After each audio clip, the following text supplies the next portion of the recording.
Bom dia, meus amados irmãos, a graça e a paz do nosso Senhor Jesus Cristo. Minha oração inicial nesse momento é para que Deus conduza aqueles que aqui não estão através do mover do seu Santo Espírito. Vamos fechar os nossos olhos.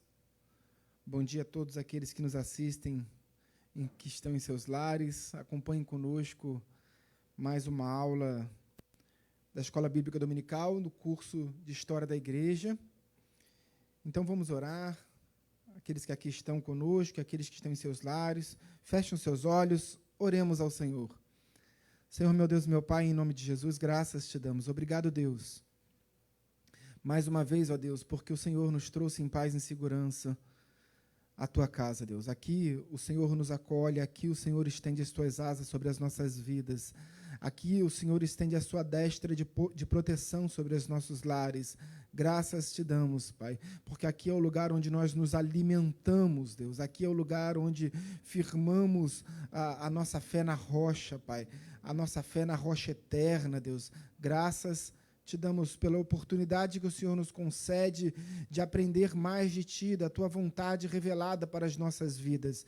Graças te damos por isso. Graças te damos, ó Deus, pelos 13 anos da Igreja de Nova Vida de Vila Isabel, Deus. Graças te damos pela história que vivemos, ó Pai, Ebenezer, porque até aqui o Senhor tem nos abençoado, até aqui o Senhor tem nos guardado, o Senhor tem nos amparado. Graças te damos por isso, ó Deus. Mas entendemos que agora se inicia um tempo de promessas que se cumprem em nossas vidas, um tempo de responsabilidades. Graças te damos por isso, ó Deus. Oramos em nome de Jesus. Amém e amém.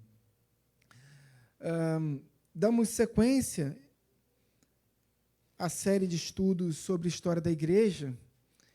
Eu acho que tem gente ainda do lado de fora do santuário. Se tiver gente do lado de fora do santuário, eu peço que adentre ao santuário.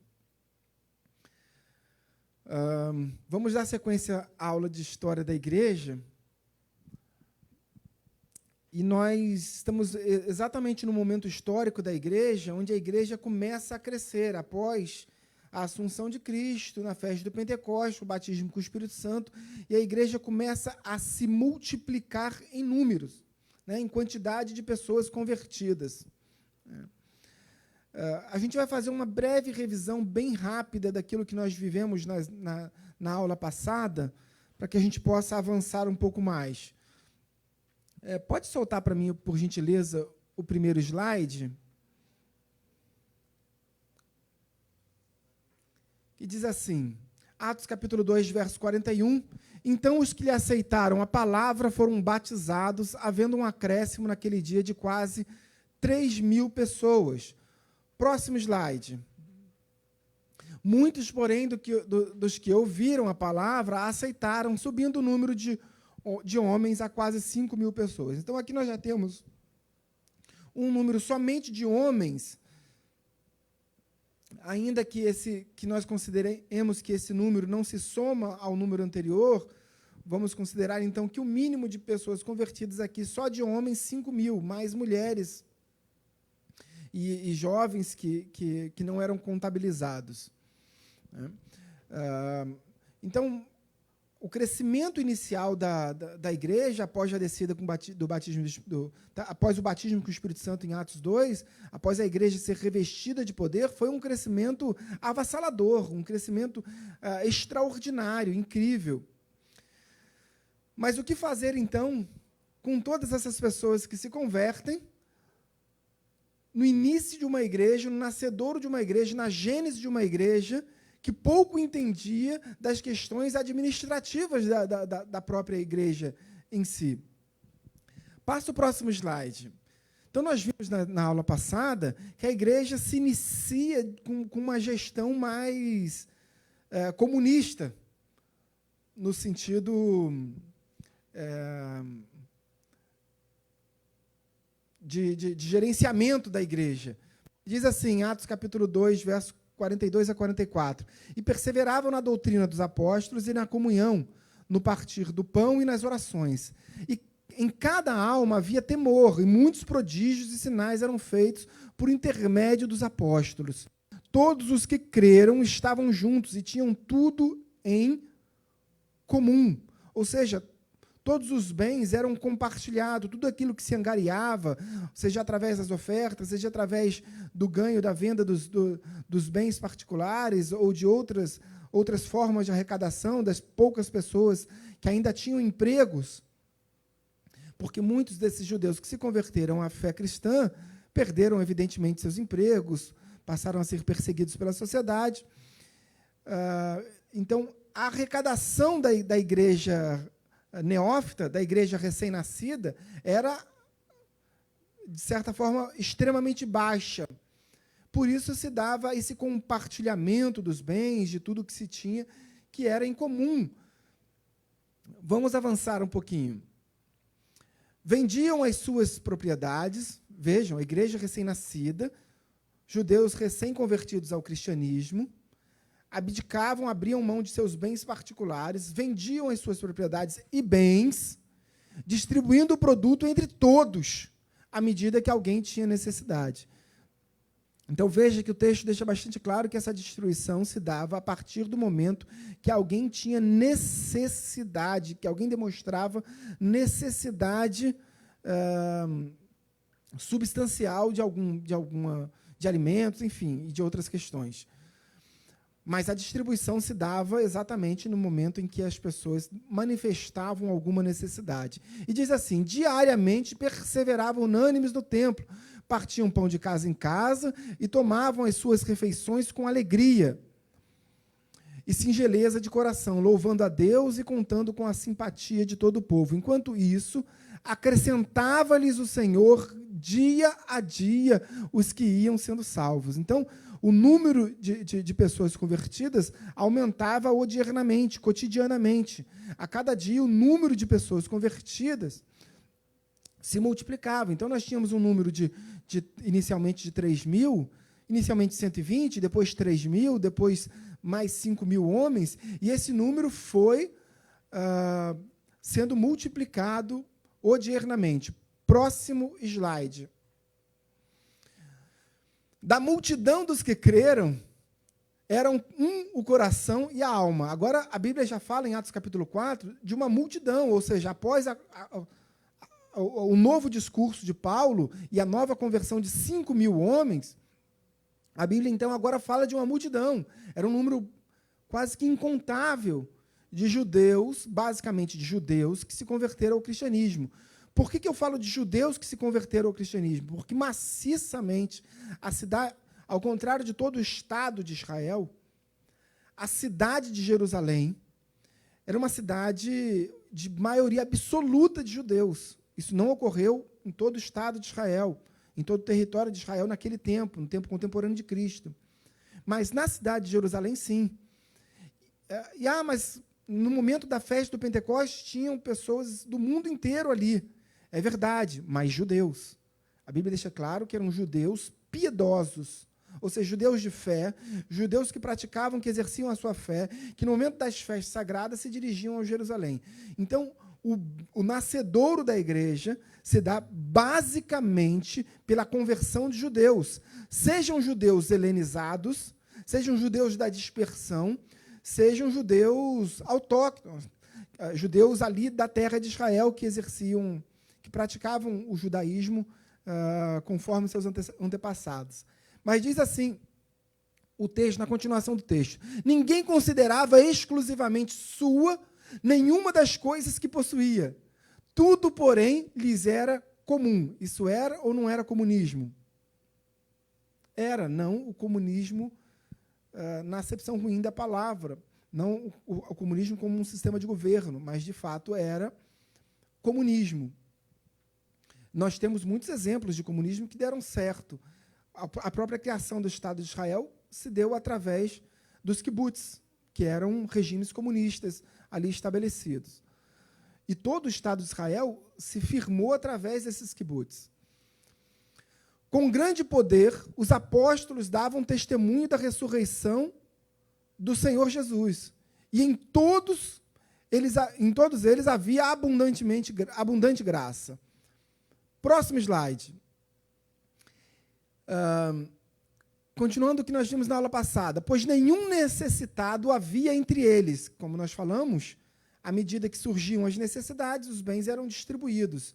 À medida que as necessidades eram manifestadas perante a liderança da igreja, essas necessidades eram supridas. Claro que as ofertas vinham através das vendas de imóveis, de bens particulares, e diz o texto que, à medida que esses bens eram vendidos, essas ofertas eram entregues aos pés dos apóstolos. Então, quem era a liderança da igreja? A Bíblia fala de uma série de momentos históricos de instituição da liderança. O processo eclesiástico começa, na verdade, na liderança de Jesus Cristo, é evidente, ele sozinho. Após o batismo nas águas do Jordão, com João Batista, Cristo manifesta ali o seu ministério. Os judeus têm uma espécie de um ditado popular que ele diz assim: aos 5 a Torá, aos 10 a Mishnah, aos 13 Bar Mitzvah, que é o processo de maturação de uma criança. Aos 5 anos, uma criança recebe a Torá para ler. Ela recebe, quando ela completa 5 anos, meninos ou meninas, ela ganha de presente a Torá.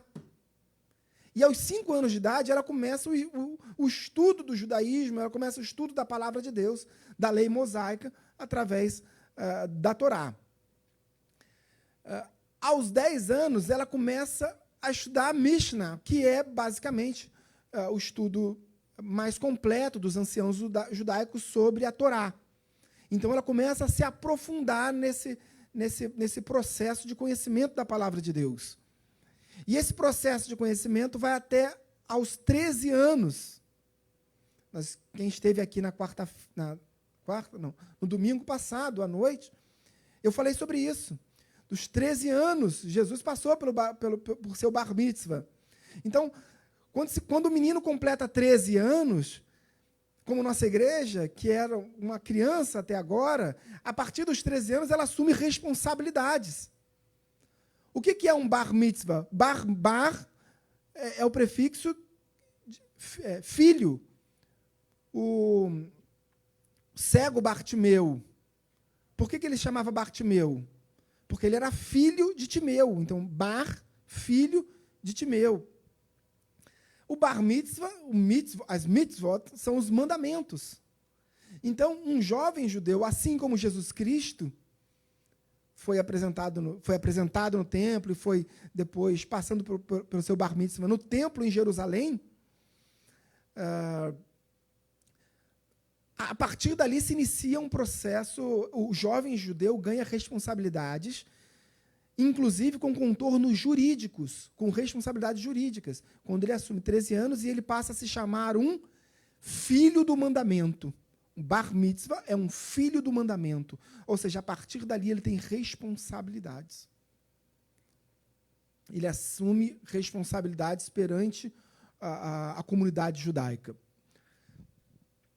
Mas no processo de responsabilidades de toda uma história de vida dos judeus, o Bar Mitzvah é apenas um deles. O primeiro é a apresentação no templo, na circuncisão, a aliança da circuncisão, que se dá aos 8 dias. Depois o Bar Mitzvah. E depois, aos 30 anos de idade, um judeu assume a maioridade da maturação, ou seja, a partir dali ele pode se tornar um professor, por exemplo, de uma yeshiva. A partir dali ele pode se tornar um sacerdote. Quando então se inicia a vida sacerdotal de um judeu? Pode-se iniciar a vida sacerdotal de um judeu, daqueles que seguem por esse caminho, aos 30 anos de idade. Quando Jesus inicia seu ministério terreno? Aos 30 anos de idade. Então, aos 30 anos de idade, Jesus inicia uma etapa da igreja onde ele é o único líder e é o único integrante dessa igreja. A liderança não é compartilhada com ninguém. Depois tem uma segunda fase que Jesus chama os 12. Então agora a liderança não que seja compartilhada, mas há uma segunda fase de liderança. Depois tem uma outra etapa de liderança quando eles chamam os 70, já numa terceira fase. Depois, numa outra fase, quando Jesus é assunto aos céus, e eles têm que escolher mais um para integrar os 12, considerando que Judas já não estava entre eles, e nem mesmo Jesus. Então, ali, tiraram sortes e escolheram mais um para integrar esse número de 12, para completar o 12, que era o número do apostolado. Quem foi esse 12º? Novo 12º? Matias. Depois disso, nós estamos exatamente nessa fase. Agora nós temos uma liderança composta unicamente por 12 apóstolos, e tudo que se faz numa igreja com 10, 15, 20 mil membros é regida por 12 apóstolos, sem absolutamente nenhum auxiliar. Como se faz? Não existiam diáconos, não existiam obreiros, não existiam missionários, só existiam esses 12 líderes que precisavam reger essa igreja. Uma igreja com muitos conflitos, uma igreja absolutamente rica na graça, nos prodígios. A Bíblia fala que os prodígios eram muitos, a fé era abundante e, por consequentemente, a graça também o era. E os prodígios, os milagres eram absolutamente naturais naquele meio. Em compensação, em contrapartida, ainda que o amor dos neófitos, dos recém-convertidos, fosse gigantesco, a falta de senso de administração daquela igreja estava prejudicando a história daquela igreja, o nascedor daquela igreja. Porque tudo era absolutamente novo. Pois não, Marcelo? Então, isso me faz lembrar lá no Êxodo, Moisés julgava as causas, até que chegou um ponto em que ele foi sobrecarregado. Não suportou mais. E o sogro dele o advertiu. Exatamente. Exatamente. E aí ele começou a levantar líderes de famílias, líderes, cabeças, juízes, para que a liderança fosse compartilhada. Muito bem lembrado. É basicamente, Marcelo, o que está acontecendo no início da história da igreja. Considerando que, naquele tempo, os conflitos não eram muito sobre... eles já viviam, basicamente, sobre esse regime mais comunista, de compartilhar, porque era tudo que eles tinham. Eles estavam no meio do deserto, nesse tempo de Moisés, estavam no meio do deserto, vivendo o êxodo, vivendo a saída do Egito para entrar na Terra Prometida, e tudo ali que eles tinham era, basicamente, o sustento dado por Deus. Então, era tudo compartilhado. Aqui era um momento um pouco diferente em relação a isso. Vamos passar o próximo slide. Diz o texto: ora, naqueles dias, multiplicando-se o número dos discípulos, houve murmuração dos helenistas contra os hebreus, porque as viúvas deles estavam sendo esquecidas na distribuição diária. Então os 12 convocaram a comunidade dos discípulos e disseram: não é razoável que nós abandonemos a palavra de Deus para servir às mesas. Por que esse verso é tão importante para a história da igreja? Porque aqui surge a ideia da diaconia, do diaconato. Aqui surgem os primeiros diáconos.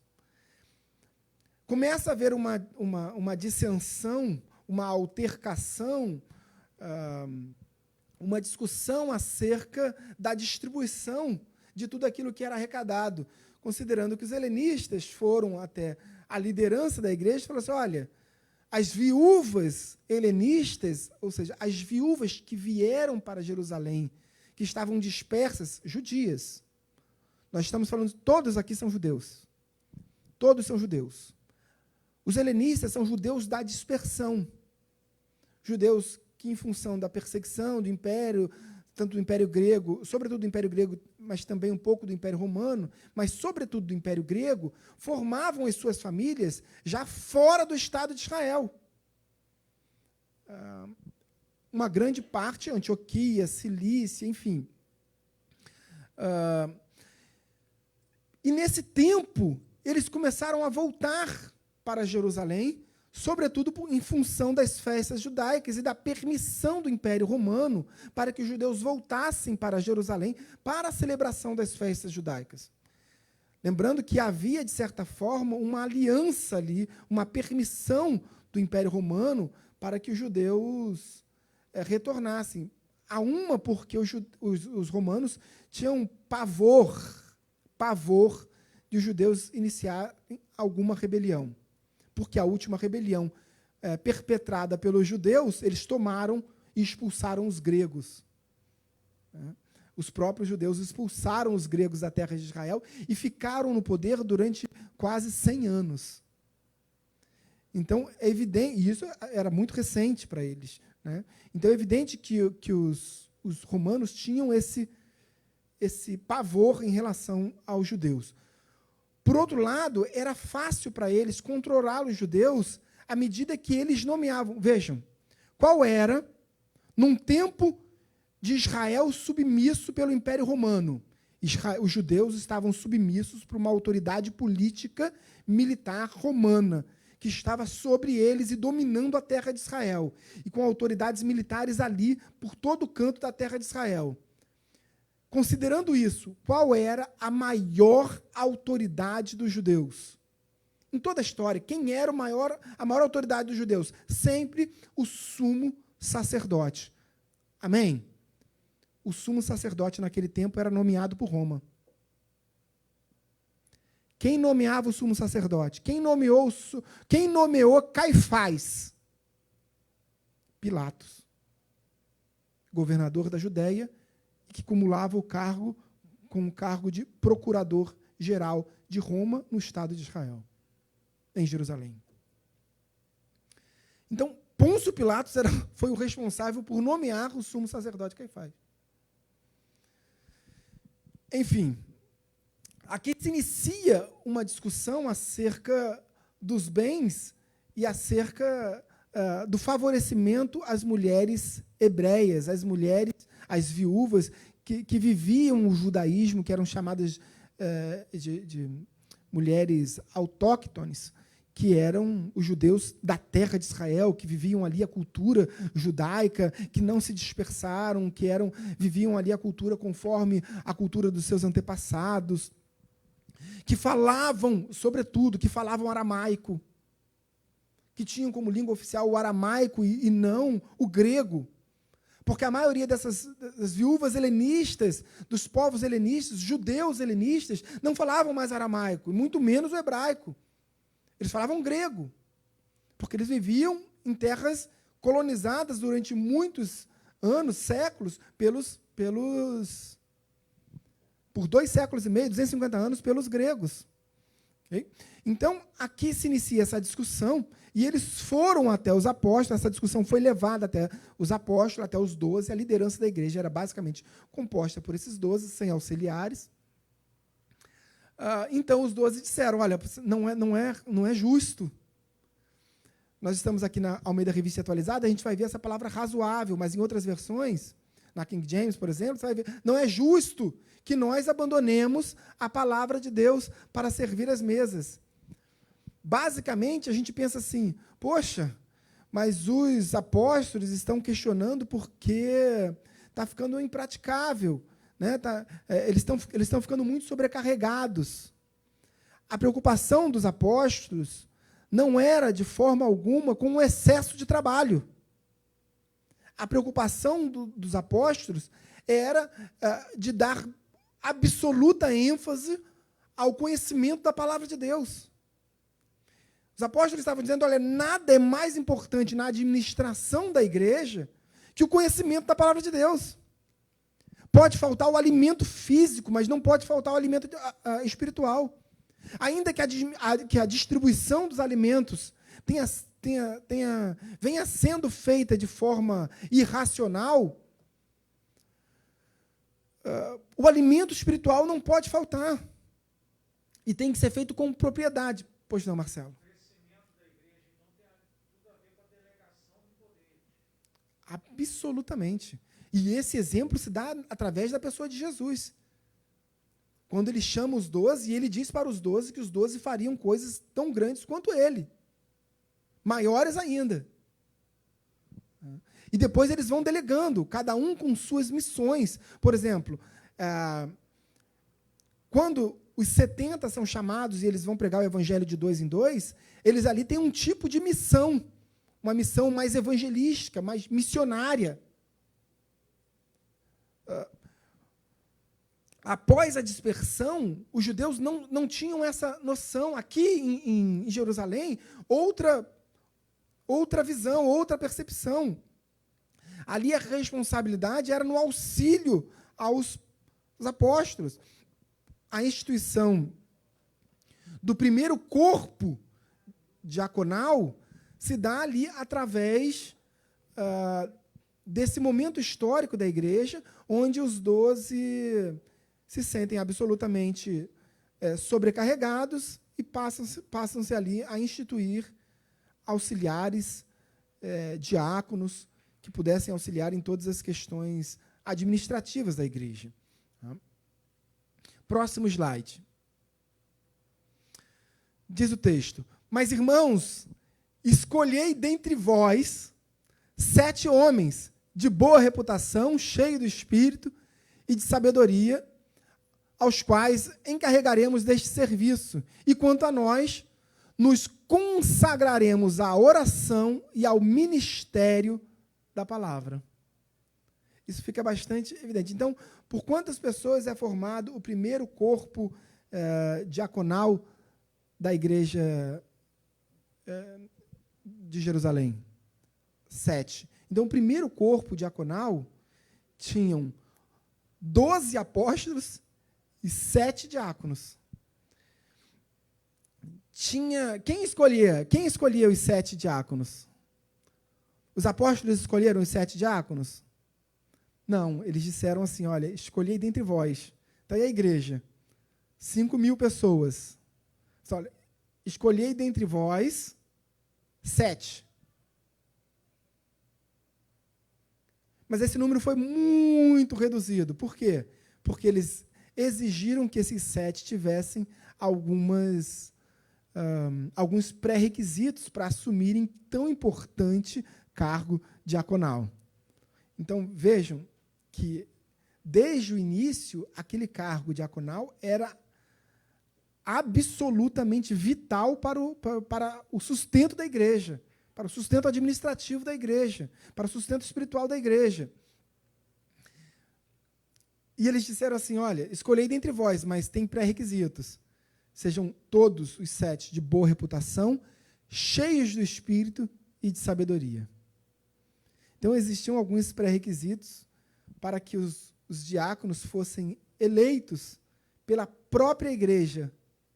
Era absolutamente uma seleção natural, para que, então, os apóstolos pudessem se consagrar à oração e ao ministério da palavra. Formado aqui, então, uma nova etapa da hierarquia eclesiástica, que se inicia com Jesus, depois com Jesus e os 12, depois Jesus, 12 e os 70, depois somente os 12, 11, aí depois os 11 mais 1, e agora os 12, novamente formando 12, com os 7 diáconos. Próximo slide.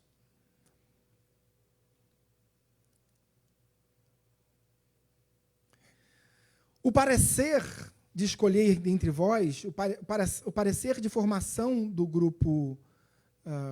E veja, por que 7?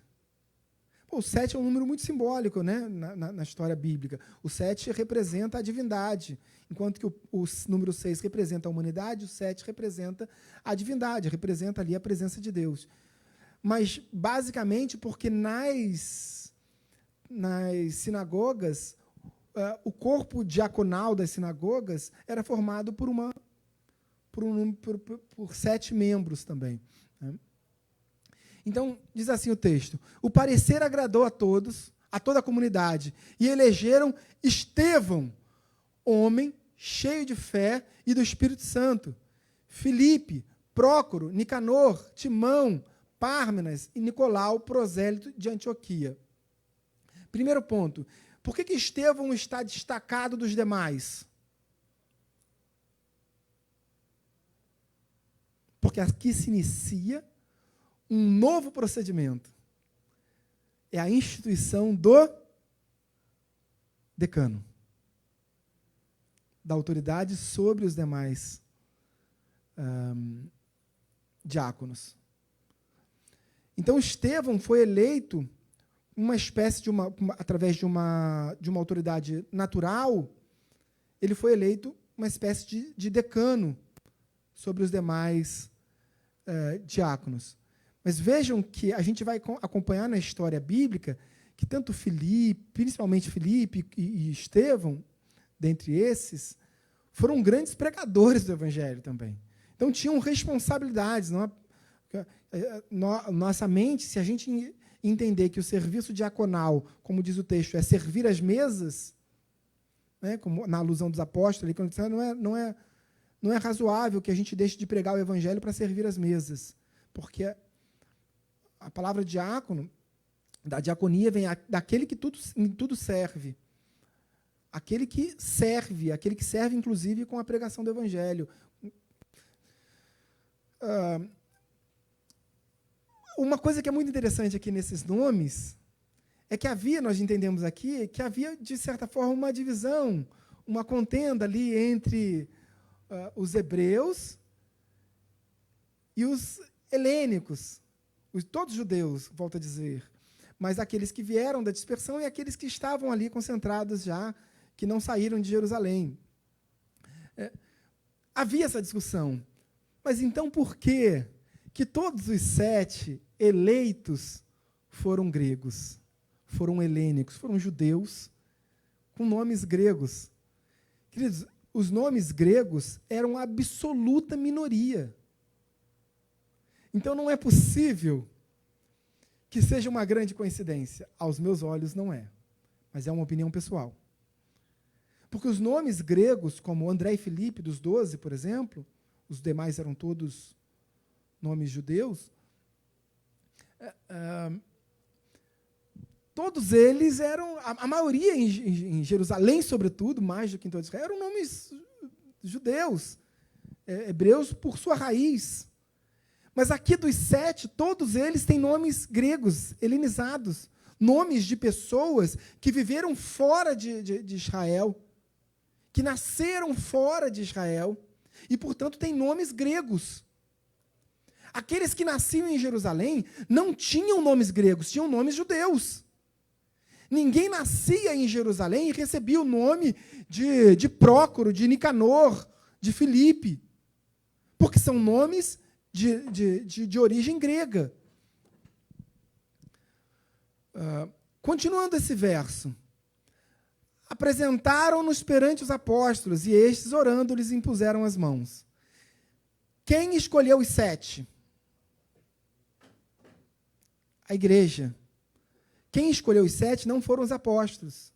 Quem escolheu os 7 do serviço diaconal foi a igreja, através de uma seleção quase que natural daqueles que já se predispunham a auxiliar.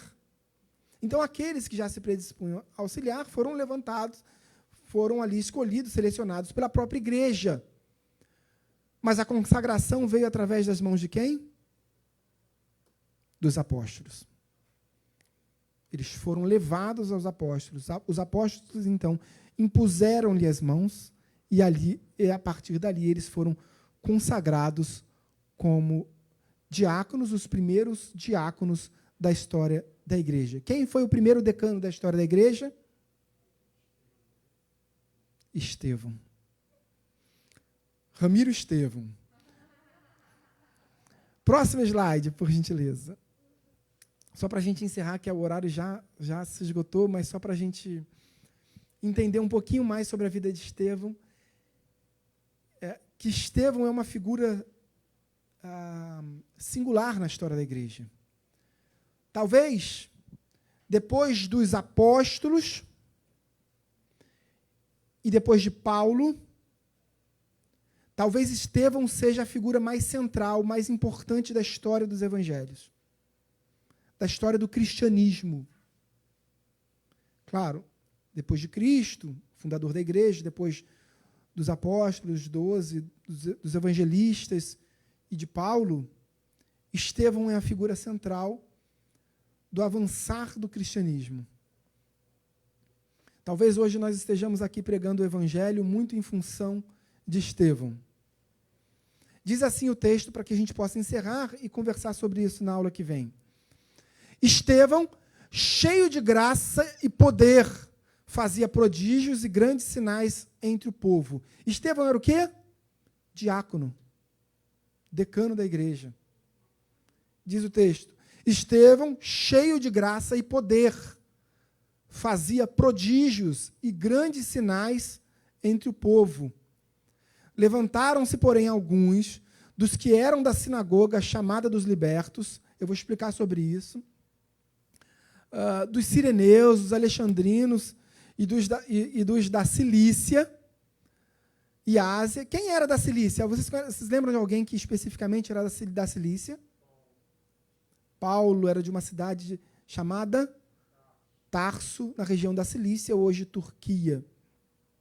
Paulo, após a sua terceira viagem missionária, ele volta para Cesareia Marítima, que era o centro militar, e ali se desembarcavam as navegações que voltavam para o Estado de Israel. Ele desce em Cesareia Marítima, ali ele vai, por vontade própria, ele vai, mesmo sabendo que seria preso, porque já havia sido advertido, ele vai para Jerusalém, ele é preso em Jerusalém, ele é interrogado inicialmente no Sinédrio em Jerusalém, depois ele volta preso para Cesareia Marítima, fica ali 3 anos, pelo menos de 3 a 5 anos, há discussão sobre isso. Mas ali, nesse interrogatório, em Atos 20, nesse interrogatório perante o Sinédrio, ele diz, olha, eu sou judeu. Isso é rico demais. Eu vou falar sobre isso, não dá para a gente avançar nesse tema, porque é absolutamente incrível, porque todos acompanharam a história de Paulo. Todos acompanharam a história de Paulo. Paulo perseguia. E, de repente, Paulo se converte, é preso, e aí ele chega no Sinédrio e diz, olha, eu sou judeu. E todos se espantam, porque Paulo começa a falar em hebraico. Eu falo, espera aí, como é que ele sabe a nossa língua? Ele não é grego? Aí Paulo diz, não, eu sou judeu.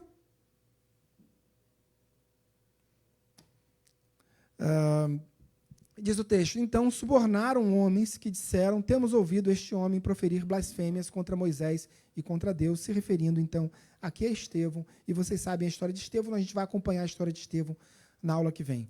Amém? Vamos orar? Você que está em sua casa também, nos acompanhe em oração, feche os seus olhos, oremos ao Senhor. Senhor, meu Deus e meu Pai, em nome de Jesus, graças te damos. Obrigado a Deus, porque mais uma vez tivemos a oportunidade de ler as Sacras Escrituras, de estudar e acompanhar a revelação da Tua vontade para as nossas vidas, Deus. Buscamos profecias, buscamos revelações, mas mais do que tudo isso, nós compreendemos, ó Pai, que a maior de todas as profecias, a maior de todas as revelações, já nos foi entregue através da Tua palavra, através da Bíblia Sagrada. Obrigado, Deus, pelo texto sagrado, obrigado, Deus, porque o Senhor se revelaste através da literatura santa. Abençoa tudo que será feito nesta manhã, porque, de fato, Pai, será feito para a honra e glória do Teu santo nome. Afasta de nós, afasta dessa igreja, tudo aquilo que não pertence a Ti, tudo aquilo que desvia a atenção, o foco em Ti. Oramos para que o Senhor também continue a derramar unção sobre o pregador da Tua palavra.